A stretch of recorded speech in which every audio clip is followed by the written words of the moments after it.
It sounds disturbing when I'm filming. All right. Have you ever sweat when you speak English? No need of worries about this. Why everyone is laughing when I say I have 25 years? Huh? Why everyone is laughing? Do I make a mistake? What is the funny thing? Of course, I made a mistake here. Alright, hello everybody. እንግዲህ ዛሬ እንግዲህ በተለየ መልኩ የምናወራው አዲስ ለየት ያለ ቪዲዮ ነው ማለት ነው። It's about 11 English mistakes that Amharic speakers make always. How to fix them? Various English fails for Amharic speakers. This video is for you. Stop these English mistakes now. አይነትኛ አማርኛ ተናጋሪዎች የምንሰራቸው ስህተቶች ምንድናቸው የሚለውን አሳያችኋለሁ ማለት ነው። እስከ መጨረሻው አብራችን ቆዩ። ሰዎች የሚሰሩት ስህተትን ላሳያችሁ።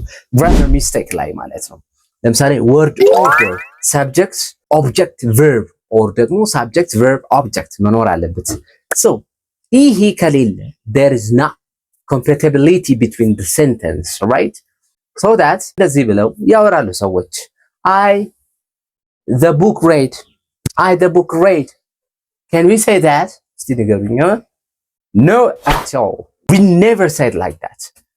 Instead of that, I read the book ነው እንጂ የምንለው the book read አንልም። እዚህ ጋር subject verb እና object agreement የተዘበራረቀ ስለሆነ ነው እንደዚህ አይነት ስህተት የሚፈጠረው። መጀመሪያ subject መምጣት አለበት፣ ከዛ verb ነው መምጣት ያለበት፣ ከዛ object ነው ማለት ነው። እነዚህ ምንድናቸው ካላችሁኝ ደግሞ በዚህ ጋር ቪዲዮ አስቀምጥላችኋለሁ። Some video ብታዩ ደግሞ it will be clear ማለት ነው። Other one is missing articles. Missing articles is the most and the first mistake that people made every time. For example, she is doctor ይላሉ። She is doctor አይባልም። She is ብላችሁ የምትጀምሩ ከሆነ ወይም he is ስትሉ always there should be what? article መጠቀም አለባችሁ ማለት ነው። What is article ለሚለው ምንድናቸው እነዚህ article ካላችሁ ቀጣይ ቪዲዮ ሰርቼላችኋለሁ ማለት ነው። ይህንን ቪዲዮ ደግሞ እዚች አካባቢ ወይ እዚህኛው ጋር ተመልከቱት ማለት ነው። አርቲክል የለም እዚህ ውስጥ፣ ለዛ ነው ይሄ ስህተት የሆነው ማለት ነው። ከዛ ይልቅ ግን ምን ማለት አለብን? she is a doctor, she is a doctor, she is a nurse, she is a manager እያልን ማውራት አለብን እንጂ she is ብቻ አንልም ማለት ነው። that is mistake. am I clear? the other one is subject verb agreement. subject verb agreement መኖር አለበት። ሳብጀክቱ ከድርጊቱ ጋር ካልተጣጣመ that is mistake ማለት ነው። she write a letter. ይሄ correct ነው ወይስ incorrect? this is incorrect። ልክ ያልሆነ አረፍተ ነገር ነው። ለምን መሰላችሁ? ምክንያቱም እዚህ ጋር she writes ነው። ምክንያቱም ሁሌም she he it የሚመጡ ከሆነ ኤስን ወይም ኤስን መጨመር እንደምንችል ስለ singular እና plural ያወራሁት ወይም የሰራው ቪዲዮ አለ። እሱን ደግሞ እዚህ ጋር አስቀምጥላችኋለሁ። እሱን ተከታተሉ ማለት ነው። ስለዚህ she writes a letter ብለን ነው የምናወራው ማለት ነው። is that clear? good. the next mistake is double negative ነው። double negatives I don't know nothing እንላለን። I don't know nothing እንልም። ለምንድን ነው? because there is a double negative here. እዚህ ጋር ሚስቴኩ double negative መሆኑ ነው ማለት ነው። nothing እና don't know is the same, right? ምክንያቱም ኔጌቲቭ ናቸው፣ ሁለቱም አንድ አይነት ናቸው ማለት ነው።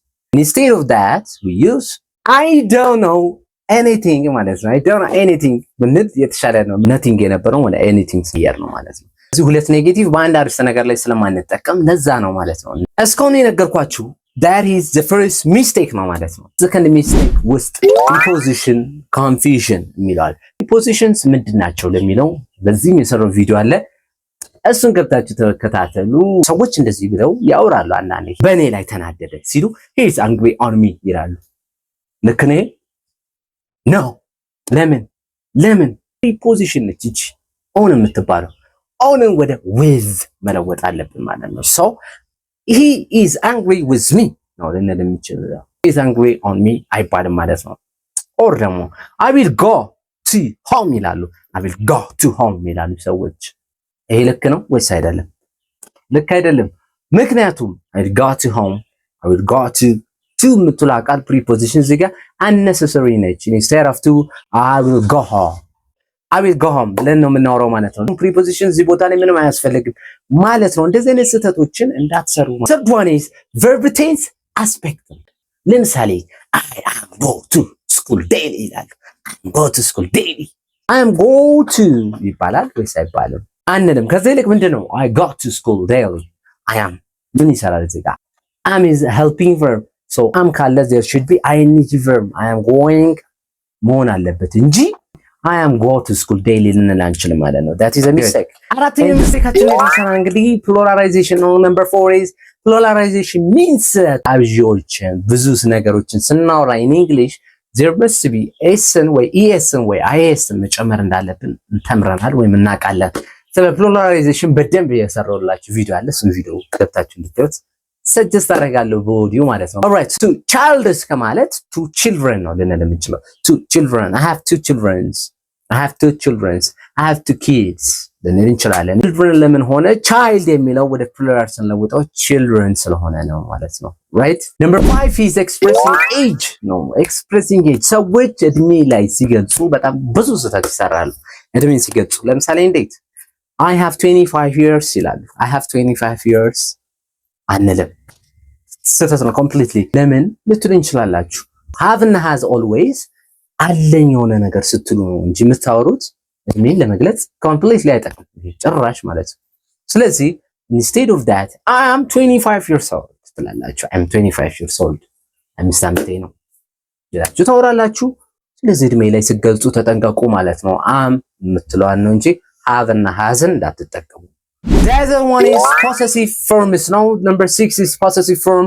possessive ምንድነው? ባለቤትነት አመልካች ላይ ብዙ ጊዜ ባለቤትነትን ስንገልጽ ይሄ ነገር የኔ ነው፣ ይሄ ነገር የሷ ነው፣ ይሄ ነገር የነሱ ነው ስንል possessive ተቀለም። ስለ possessive የሰራሁት ቪዲዮ አለ ማለት ነው። ስለ possessive form ስናወራ ባለቤትነት አመልካች ላይ ስህተት አለ ማለት ነው። ሰዎች ብዙ ያልገባቸው ነገር አለ እዚህ ጋር what is that mistakes for example people may say sometimes this is my brother's car ይላሉ። this is my brother's car የወንድሞቼ መኪና ነው እያለ ነው እዚህ ጋር። ስለዚህ ይሄ ካር የብዙዎቹ ወንድሞች ነው እንጂ የአንድ ሰው ብቻ አይደለም ነው። you understand the meaning is that ነገር ግን ማስተካከል ያለብን እኛ በዚህ መንገድ ነው የአንድ ሰው ነው የከሌ ነው የአንድ ወንድሜ ነው ማለት እንፈልግ እዚህ ጋር possessive መጠቀም አለብን። this is my brother's car ማለት አለበት። this is my brother's car apostrophe ትንሽ የምትባል እንኳን ቃል አያችሁ አለመኖሯ ትርጉሙን ኮምፕሊትሊ ይለውጣል ማለት ነው። ስለዚህ ስናወራ በኮንፊደንስ ለመሆን ችን የምትባለውን ነገር መናቅ የለብንም። ስለዚህ that's why this is my brother's car ምንለው ለዛ ነው። ስለዚህ ይሄ የአንዱ ወንድሜ መኪና እንደሆነ እረዳለሁ ማለት ነው። ስለዚህ possessive ስትጠቀሙ እናንተም ባለቤት አመልካችነትን አፖስትሮፍን መጠቀም እንዳትረሱ ማለት ነው። is that clear? nice number 7 is question structure ነው። question structureዎች ላይ ስህተት አለ። እንዴት ነው ስህተት ማለት ነው? ለምን እንዴት question structures ማለት ምን ማለት ነው ስንል ጥያቄ አጠያየቅ ላይ ለምሳሌ you are coming የሚለውን ለምሳሌ እስቲ እናንተ እንዴት ነው ወደ ጥያቄ የምንለውጡት? you are coming do you are coming or did you are coming ወይስ ምንድነው? does you are coming ነው ምንድነው? እንዴት ነው የምንለውጥ? እዚህ ጋር ቀላል ምሳሌዎች አሉ።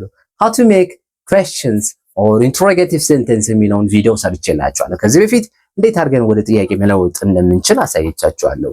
በሌላ ቪዲዮ እሱን ተመልከቱት። ነገር ግን you are coming የሚለው እዚህ ጋር ስትራክቸሩ subject verb እና object ነው። ስለዚህ እኛ ወደ ጥያቄ ለመለወጥ ሁሌም helping verboችን መጀመሪያ ላይ ማምጣት አለብን። are you coming ብንል ግን which is nice ማለት ነው። እየመጣህ ነው እያልን ነው ማለት ነው። are you coming እየመጣህ ነው you are coming እየመጣህ ነው that is a questions that is also a sentence ማለት ነው። በዚህ መንገድ ውሰዱት ማለት ነው። ሌላኛው ደግሞ ስምንተኛው ሚስቴካችን idiomatic translations ነው። what does mean idiomatic translation means ምን ማለታችን ነው እዚህ ጋር ስንል idiomatic expressionዎችን የምንተረጎመበት መንገድ ነው። don't burn my ears ይላሉ ለምሳሌ ምን ለማለት ፈልገው ነው እዚህ ጋር literally amharic idioms ነው ይሄ ማለት don't burn my ears ዶናይ አነደርከኝ እንደማለት ነው ቀጥተኛ ትርጉሙ በአማርኛ። ነገር ግን don't burn my ears ከማለት stop nagging me please እንላለን። አጭቅጭቀኝ እባክህ ጭቅጨቃህን አቁምልኝ እያልን ነው ማለት ነው። ስለዚህ እንደዚህ አይነት idiomatic translationዎችን ላይ መጠቀም አለብን ማለት ነው። right let's make a party let's make a party let's make a party ይላሉ። ይሄ ልክ ነው አይደለም? አይደለም። ለምን?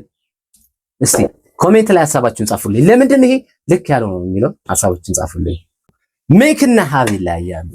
ከዛ ይልቅ ሌትስ ሃቭ ኤ ፓርቲ ይኖረን አይደል? ፓርቲ። ስለዚህ ሌትስ ሃቭ ኤ ፓርቲ ነው የምንለው። ሌትስ ሜክ ኤ ፓርቲ አንልም ማለት ነው። that is a mistake. That's one adjective noun order ላይ ስህተት ይሰራል። እንደጉድ እንዴት አትሉኝ? adjective የስም ገላጭ ነው። noun ስም ነው። ስምና የስም ገላጭ ላይ ኮንፊውዥን አለ፣ ውጅብር አለ። እንዴት? ለምሳሌ እንደዚህ ይላል ይላችሁ I bought a car red ቀይ መኪና ገዛው ለማለት ነው። I bought a car red ይላል። ልክ ነው ይሄ? ይሄ ስህተት ነው። I bought a car red አይባልም። ለምን? a car red የምትሏ ውጅብሯን ያመጣችሁ እቺ ቃል ነች። ከዛ ይልቅ ቀይ መኪና ገዛው ስትሉ I bought a red car red this is adjective መምጣት አለበት። እንደዚህ አደረኩ ስለተደረገው ነገር ማብራሪያ የሚሰጠን is adjective word ነው ማለት ነው። I bought a car ማለት ይቻላል። ምን አይነት መኪና እንደገዛው ግን የሚያብራራልኝ ቃል that is called adjective ይባላል። red car ካላችሁ ግን በትክክል ተመልሷል ማለት ነው። ስለዚህ adjective እና noun order ላይ ተጠንቀቁ። You should be careful. That's forbidden to make such kind of mistakes. Am I clear? The other one is the thing one is time expression. ታይም ኤክስፕሬሽን ነው። ስለ ጊዜ አገላለጽ እንዴት ነው ጊዜን የምንገልጸው? መቼ ነው ጊዜን የምንገልጸው ካላችሁኝ ስለ ፎር እና ሲንስ የሰራሁት አለ። ቪዲዮ እንድታዩት ጋብዛችኋለሁ ማለት ነው።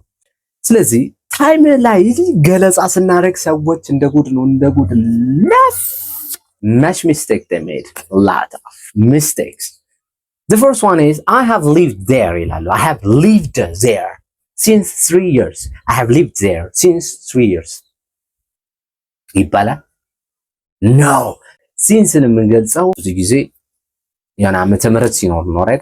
since ከዚህ ቀን እስከዚህ ቀን ስትሉ since from here to there ትላላችሁ እንጂ እንደዛ ነው ተብላ ተጠቀሙት። I have lived here since 3 years ከማለት I have lived here for 3 years, for 3 years, for 2 years, for 1 year ያላችሁ ማውራት ነው የሚጠበቅባችሁ እንጂ ሲንስን እዚህ ጋር ተጠቀሙ።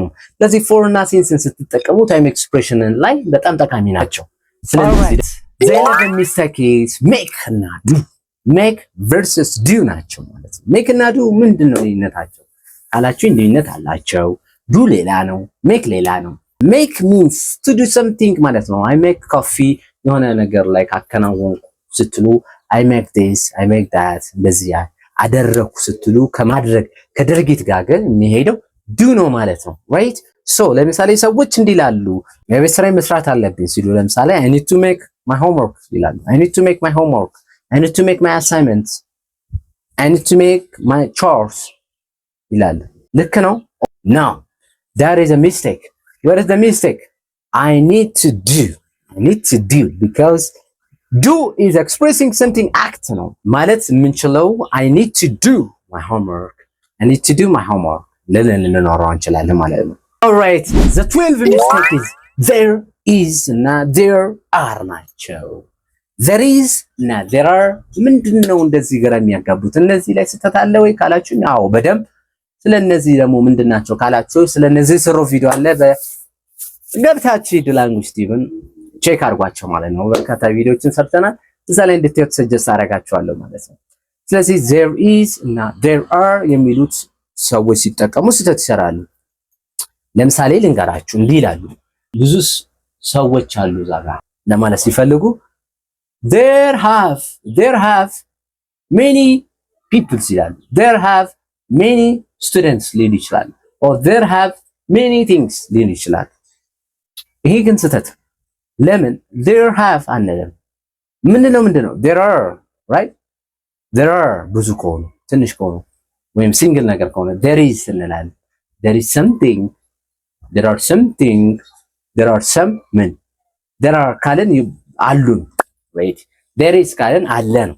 ምን አለ something ወይም የሆነ ነገር አለ እያለ ነው። so that there are many students there are many people outside ልንል እንችላለን እንጂ there have many students or there have many people ልንል አንችልም ማለት ነው። አመክልህ በሚገባ ግልጽ እንደሆነላችሁ ተስፋ አደርጋለሁ። there is እና there are በዚህ ሁኔታ ተጠቀሙ። Today I'm telling you 12 mistakes that American people made ማለት ነው። 12 ስህተቶችን ሰዎች የሚሰሩትን ሲያወሩ ሲናገሩ የሚሰሩትን ስህተቶች ተምረናል ማለት ነው። እነዚህን 12 ነገሮች ወስዳችሁ ፕራክቲስ አድርጋችሁ እናንተም ላለመስራት ጥረት ብታደርጉ you can bring up your English up to one level, right? That's why we are here to teaching you that will never made any mistakes during your speaking, writing. Don't make this mistake hereafter. I hope so that if you have any question, please let me know your idea in the comment sections and comments below. ሀሳብ አስተያየቶቻችሁን ጻፉልኝ ማለት ነው። የጅላንጉ ስቲቨን ያልተቀላቀላችሁ ነው ቤተሰብ ሁኑ። ሰብስክራይብ አድርጉ፣ ቪዲዮ ላይክ አድርጉ፣ ሼር አድርጉ ለዘመዶቻችሁ። በቀጣይ በተመሳሳይ ሳይሆን ምርጥ በሆነ ቪዲዮ ይዤላችሁ እመጣለሁ። እስከዛው ባይ ባይ ቻው።